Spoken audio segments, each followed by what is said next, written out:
everyone! So this is my first video and I really wanted to talk to you about something that kind of pushed me during this whole blog and YouTube channel thing.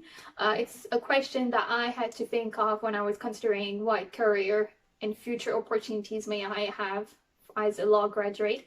And obviously came the question of how to qualify as a lawyer.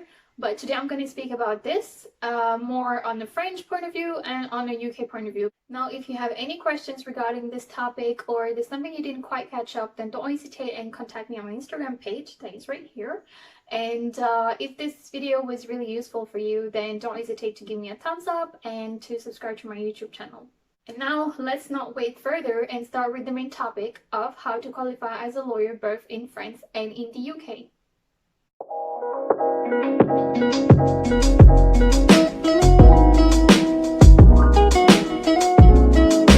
So as I was saying, how to qualify as a lawyer, let's start with the French route.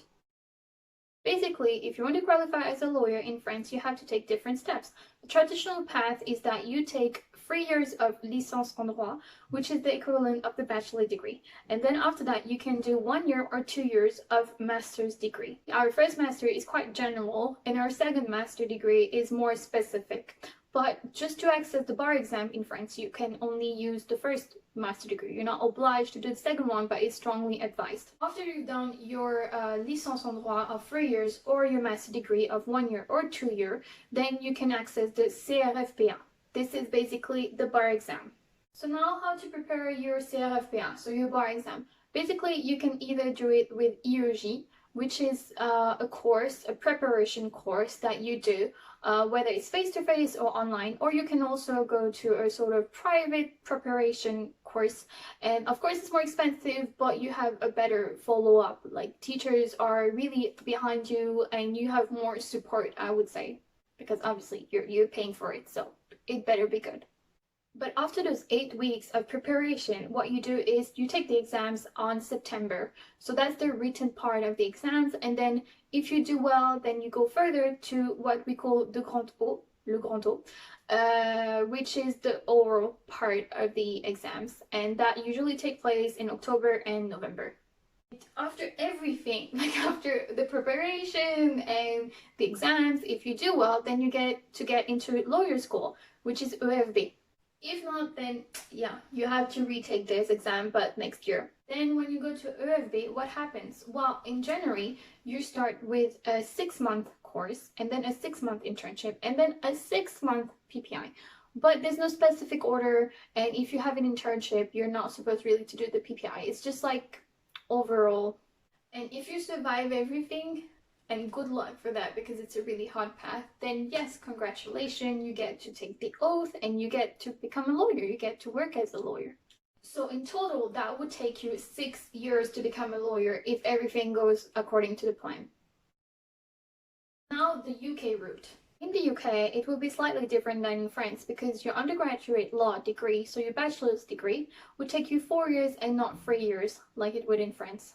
However, if you did not take the undergraduate law degree path, like me, for instance, because my French law degree is not recognized in England and Wales, then you have to take the graduate diploma in law. The graduate diploma in law, GDL, to make it shorter, is actually a way for you to have, in 1 year, usually, a fully recognized law degree in England and Wales. So the main idea would be for you to have an undergraduate law degree or a GDL in order to access the next path, which is passing the bar exam. And regarding the bar exam itself, you can either pass the PPTC to become a barrister, but I'm not going to talk too much about it. I'm just going to focus on the LPC, which allows you actually to become a solicitor. Now, what does LPC mean? LPC means Legal Practice Course, which obviously in the name it states it, it's a practical course on law. So that would actually teach you more about the profession of a solicitor than your undergraduate. The undergraduate part would be more of a theoretical part,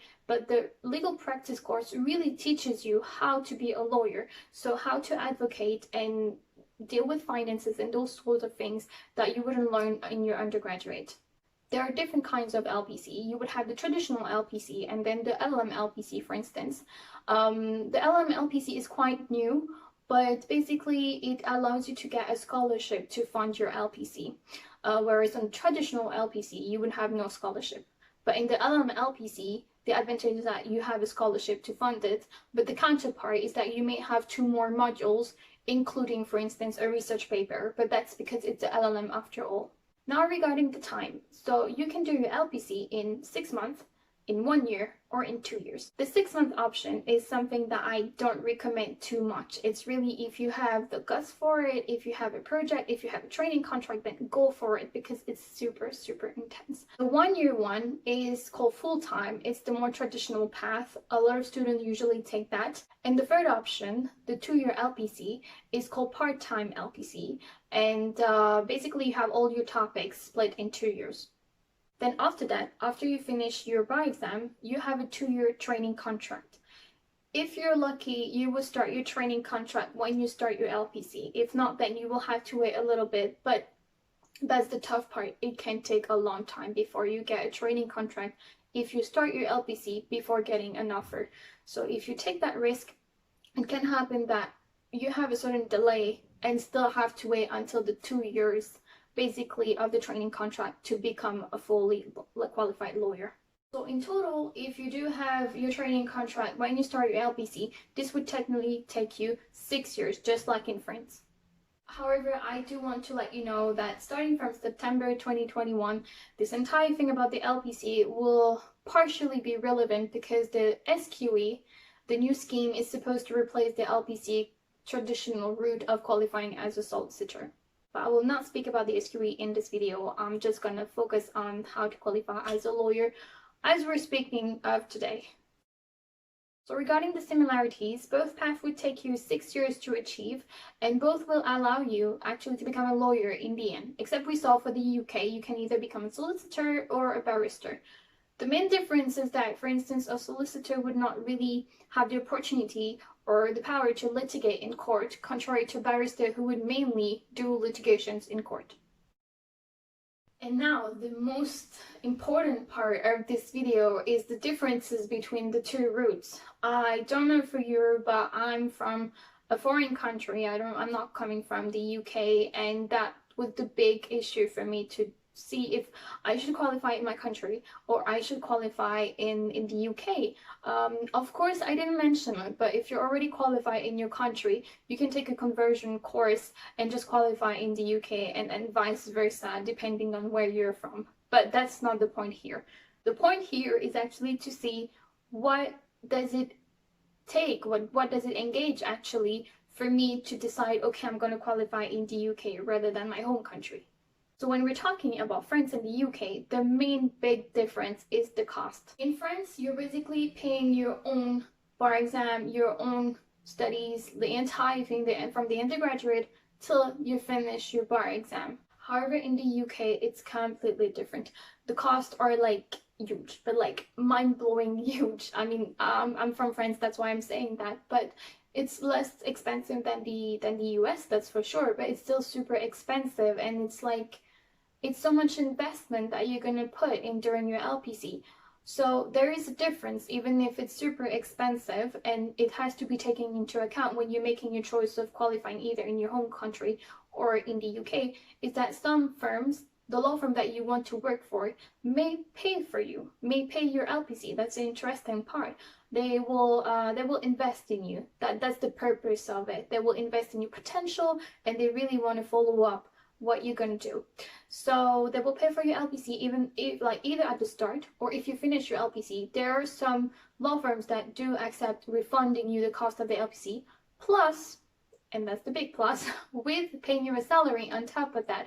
And that's amazing, but again, it's so exceptional, so you may have to consider that when making your choice. So I would say regarding the differences, it's basically, for both you're gonna gamble anyway. So for example, for France, I would say that it's easier to get the training, the internship, but on the contrary, it's hard. It's really, really, really hard to actually succeed in the exams and the bar itself. Like for instance, you would have only 41% in the Paris area who would succeed the exams compared to a 28% in the rest of France. I don't really like to do that, like to cut out Paris and the rest of France. It's such a Parisian thing to do that, but I'm just following the statistic here.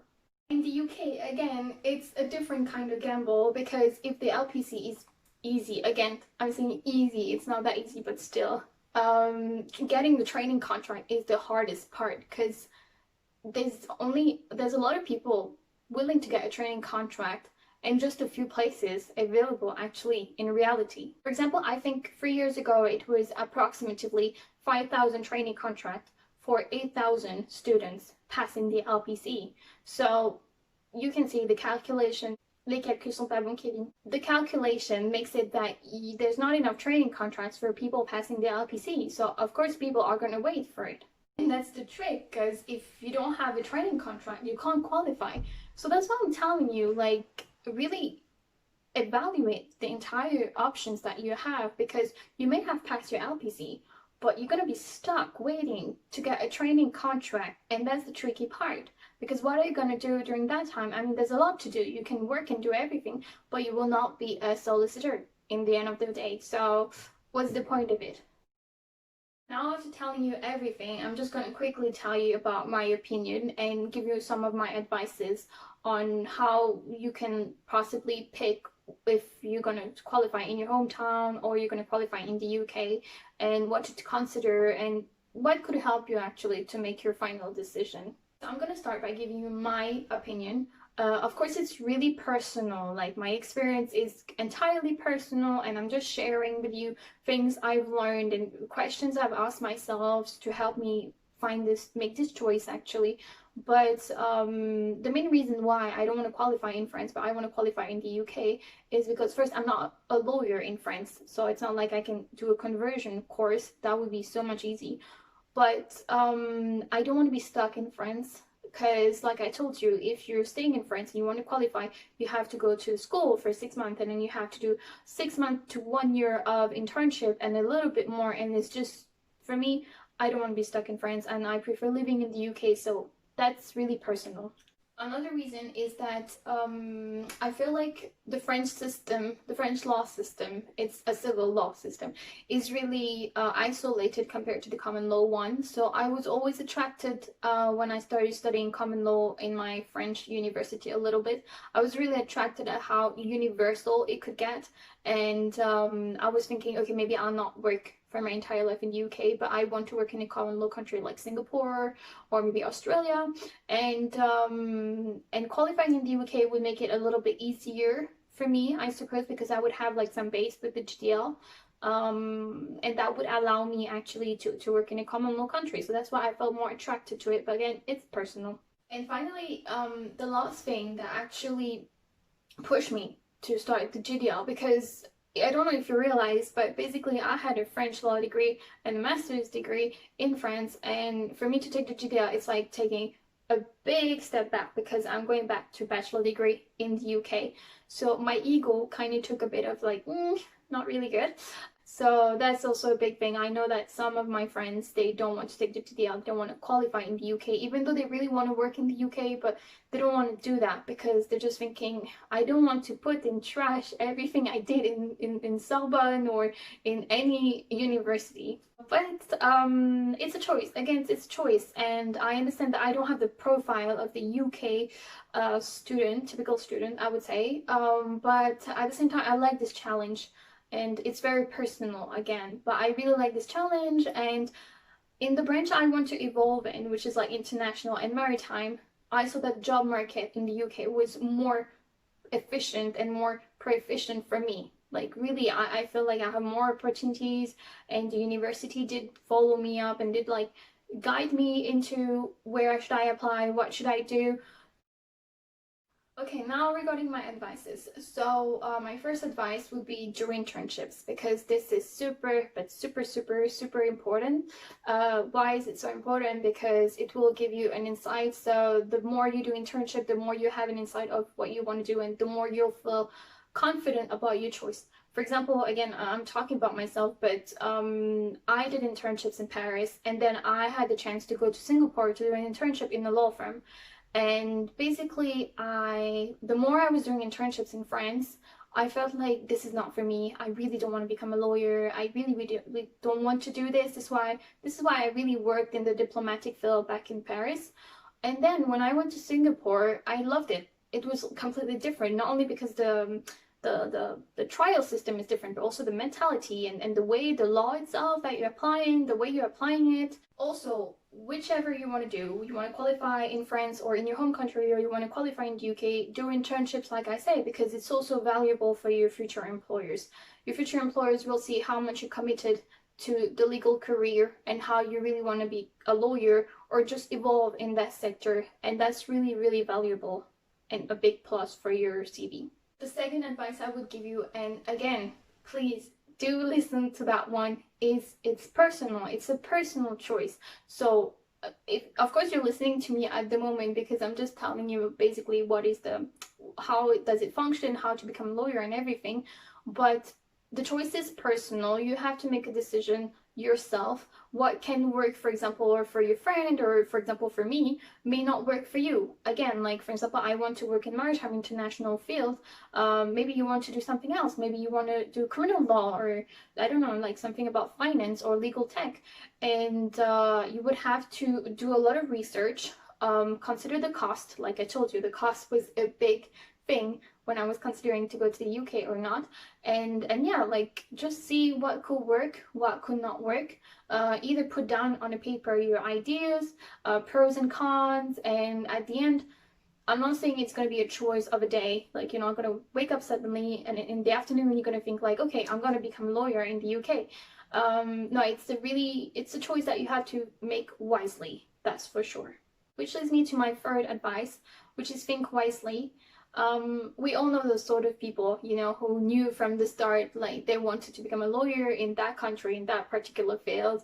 I'm personally not like that. I mean, I had quite an idea of what I wanted to do in my life, but I'm sometimes changing and adapting myself. So it's not a big deal if you don't know what you want to do and what you want to become, but it's actually better for you to think it through, to think wisely, to take a step back and think like, okay, question your career choices. That's the best advice I can give you, because in the end there's no path without difficulties. Like here it's about gambling, what you're ready to gamble in your future. At the end, what you need to keep in mind is that journey, whatever it will be, whatever country it will be, whatever profession it will be tough. So since it's going to be tough, you can only prepare yourself for taking this road. You can't prepare yourself for every little bit that's going to come on the way, but you can prepare yourself to be like, okay, this is going to be freaking hard for me, but do I really want to go into this? Do I really have the will to do that and the determination? As long as you have the determination, it's going to be okay. I don't promise like sunny days every day, but at least you got that for yourself, and that's the most important part. And the last advice I could give you is definitely to explore. Explore as much as you can, explore all possibilities. For example, I don't know, a law branch, you know, whether it's in the office itself or it's a law field, would be better in the UK or in your home country. And yeah, just do some research. That's the best thing I can tell you. Do some research and explore the possibilities that are arising for you. Okay guys, that's it for me. I hope you liked the video and find it quite useful, because that's the purpose of it. That's why I'm doing this vlog and this entire YouTube channel, because I wish I had someone making it as clear as I thought I did. But if I didn't, then do contact me on Instagram, and if you did like the video, don't forget to give a thumbs up and to follow my channel. Till then, I'll see you soon for a next video. À bientôt!